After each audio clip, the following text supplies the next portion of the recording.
Hey everybody, welcome back to SaaS Founder Stories. My name is David Brennan, and today I have a very special guest, Paul Culvenor. He's the co-founder at Hevi. Welcome to the show, man. I wish I was in Brisbane with you right now.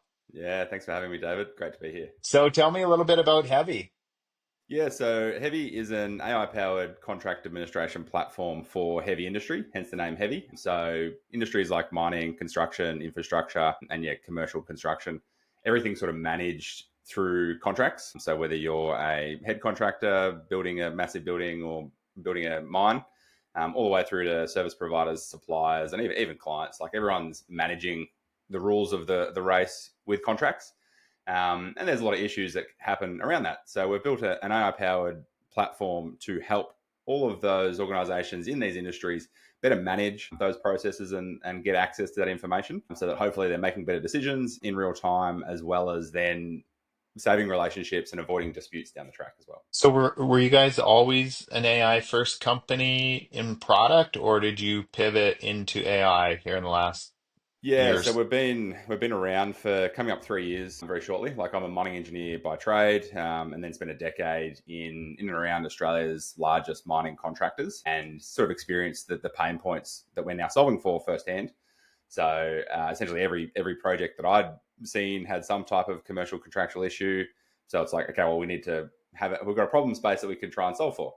Then Brad Gingell, my co-founder, who I actually went to uni with, so we're both mining engineers. He'd gone down sort of the AI path 7, 8 years ago, and actually co-founded a company called Strayos in the US around machine learning and data visualization for drill and blast activities in mine sites using drones. So he was already very much aware of the AI hype prior to sort of the Gen AI buzz within the last couple of years. So when we teamed up to start Heavy, we always knew that AI was going to help superpower everything that we were doing, everything that we were building. We were prepared for what was coming down the line, and then we actually released our V1 of our AI chat with the first day that the sort of the APIs were released from OpenAI as well. So we're pretty proud of that. So you guys were well ahead of the curve.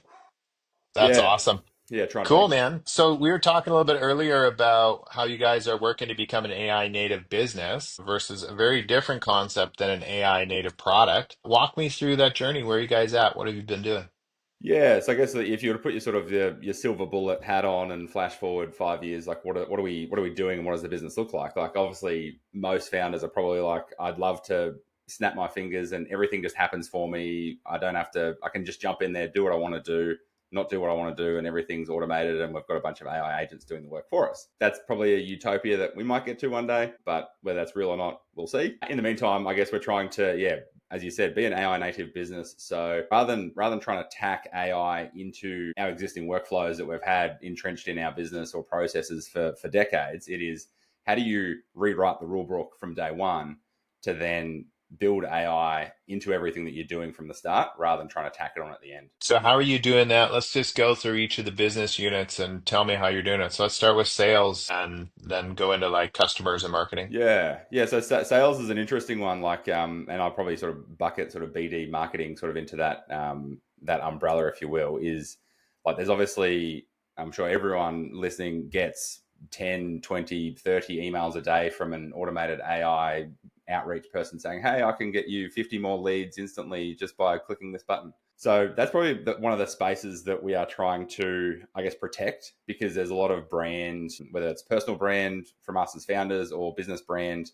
We don't want to erode the trust that our customers have in us. So we haven't necessarily built AI into all of that sort of cold outreach, just volume game. And particularly because we are sort of a niche business as well. Like it's a lot more targeted in terms of the sales and BD side of things.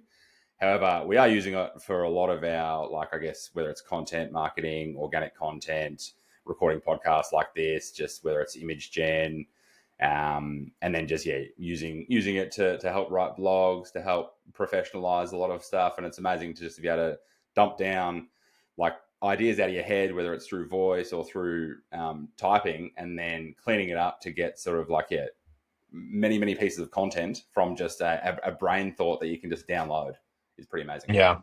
Are you guys doing like customer research and stuff like that, using it right now to build profiles and better understand the people that you're looking to sell to? Yeah, to a degree, like because we're coming from like we worked in the industry that we're selling to, we know a lot of the tricks of the trade. But it is very good, like to use some of these tools to sort of, I guess, add additional layers to that.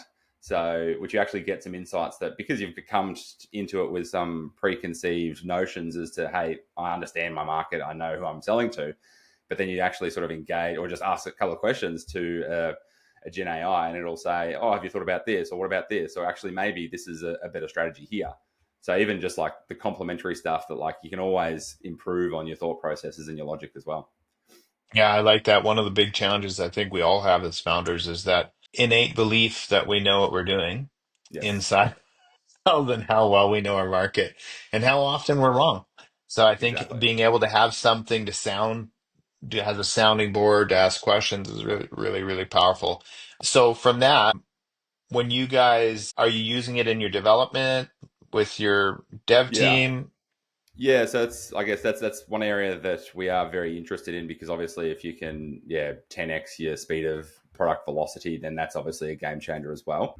What we're finding is that the tools are getting better each day, week, month. They're not quite there yet to sort of fully replace a team of devs to say, okay, we've got one PM and one dev that's just doing everything for us. But it is supercharging not only the devs that we have, but it's allowing particularly Brad, who's sort of the more technical founder of the two of us. He's a mining engineer, not a computer science guy, but he's very much interested in that space. So he's being able to sort of learn and upskill and get to the level of some of our devs as well, sort of adding additional capacity to our team, which has been great.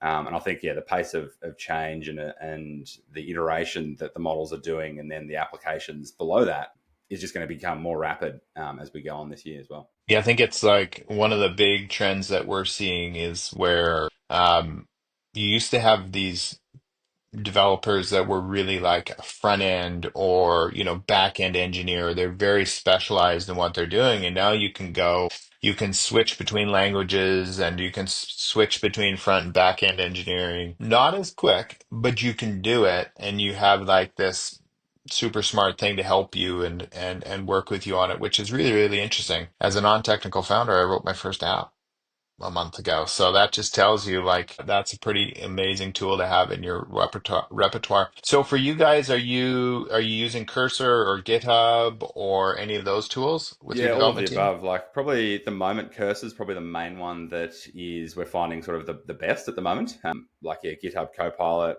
the guys have been using and testing and validating, and then even getting down the stack to sort of like the Replits and even Lovable, which has only just been launched in the last sort of few months, getting some great results. And that's really good to go from sort of concept to V1 of a web app just instantly to be like, okay, I can visualize something, or there's a new feature, or there's a new like product line that we can experiment with based on customer feedback or based on sales stuff. It's okay, let's just spin something up quickly that's just a prototype almost within a day or two that you can then sort of start to play around with rather than sort of starting at, okay, let's do the Figma screens, then let's build something and then let's play with it. It's like you just 0 to 1 in that space is now instantly or very close to. And then you can spend the time to be like, okay, let's refine it, make it the UI and the process and how it's going to fit into the actual product itself better. And then because of this the type of stuff that we're dealing with, like the enterprise level security and IP protection and privacy is massive. So we can't sort of like outsource all of that to AI yet. Like that's what we would break our business if there was a leak or anything within that space.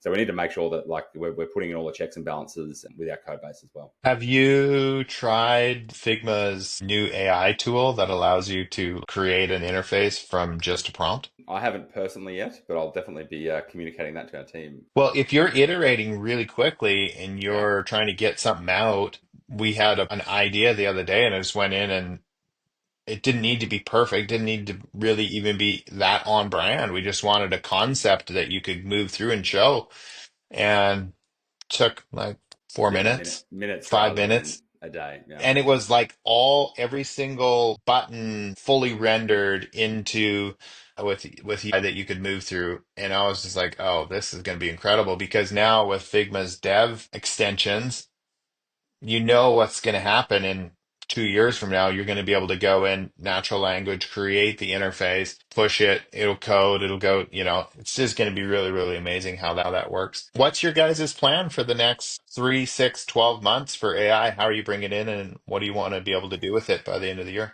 Yeah, I guess yeah, one of the ones that I haven't sort of touched on yet is we're actually using the ChatGPT Projects module as sort of like a strategic advisor for the business as well.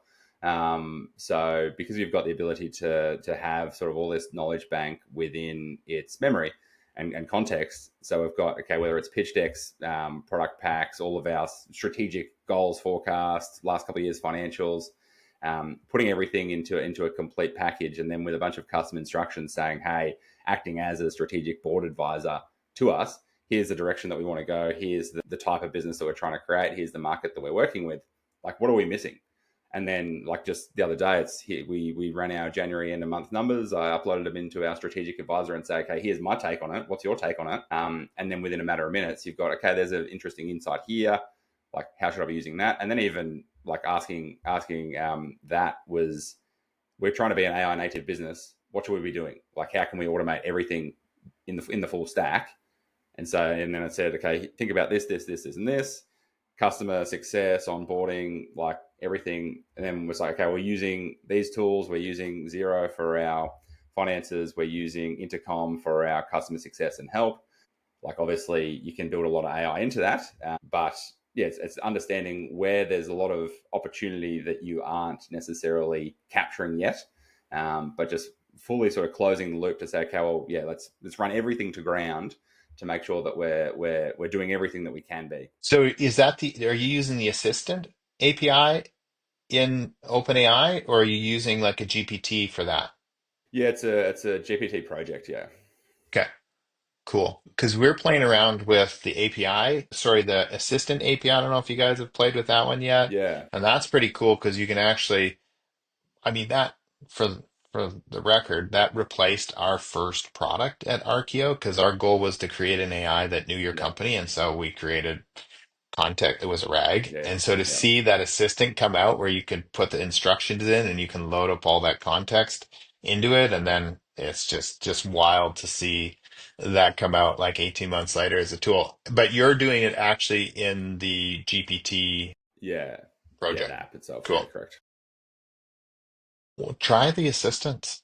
Yeah, Dude, definitely. they're Like the really, really cool. one of the ones that we've turned on recently is even the Gemini. Like we're a Google operating Hmm. system, so we're using Meet for all of our chats, and just getting the auto transcription and Gemini notes from that has been massive because we'll have, yeah, whether it's an hour or two sort of strategy session or product deep dive, that you talk about a lot of stuff, and there's a lot of value in there that you're trying to extract and make sure that, hey, have I written that down as a note? But to have the ability to have that like automated notes and AI insights and actions to be like, okay, over the last 2 hours, Paul said this, Brad said this, here's all the things that you agreed to, and here's the next steps. That's massive. Have you built, because I saw in Gemini they have the same capacity to Yeah. build like the same as GPTs now. Have you built any in there and tested them? Not yet, not yet. It's sort of like, yeah, there's, you'd love to have the time to not run the business and just work on the business and play with all these tools. Because even like I've played a little bit with Claude and Anthropic, but you hear a lot of good things from that. I'd like to dive into that a lot more. And then I personally would love to play around with sort of the Lovable and the Replits and start playing around with designing our own web apps as well. Yeah, if there was more time in the day, I'd love it. But we'll see. We sort of tackle it one bite at a time. I will say this, Paul, one of the things that I personally did about 4 months ago, as things really started to ramp up, is I was like, I'm taking an hour every single Yeah. day that I dedicate only to learning. So I'm learning some new AI tool. I'm listening to somebody who's talking about agentic infrastructure, something about AI sales enablement, because I think it's really, I think the future is going to be that, like knowing what tools work, keeping up with the technology, and that will be a competitive edge that puts you above other Oh, people. 100%. It's not only about product anymore. It's about how fast you can implement the new things that work, not the new flashy toys, but the new things that work with new strategies and new operation tactics. So I think Yeah, that's you're something we 100% should all be right. doing. And like the stuff that I like to say to our customers, particularly the ones that are less AI native and needing to sort of be walked down the path, it's like, well, you won't necessarily be replaced by AI, but you'll be replaced by someone that's using AI to do two, three, four, five X what you're currently doing. So you need to be aware of what's out there. And I think the opportunity, and it's interesting in the last sort of couple of months, as sort of the release of DeepSeek and the commoditization of LLMs is sort of, and the price of all of these APIs are going down, the value potentially is moving towards the app layer, which is where we as AI native founders are all playing. And so you can have these discrete tools that are like using all these APIs to actually build very discrete use cases. This is a problem that I can solve. And then even moving with agents and stuff coming out, like the other thing that I like to think about is the whole reversal of SaaS. So rather than being software as a service, it's like, okay, services are software. How much of our business units or functions within organizations can you not necessarily outsource, but at least have an AI native product assisting with humans in the loop through that sort of service function as well? Cool. Well, man, thank you very much for coming on the show. I really enjoyed learning from you, and I can't wait to have our audience learn from you as well. Thank you very Yeah, much. awesome. Thanks for having me, David. Great to be here. Cheers.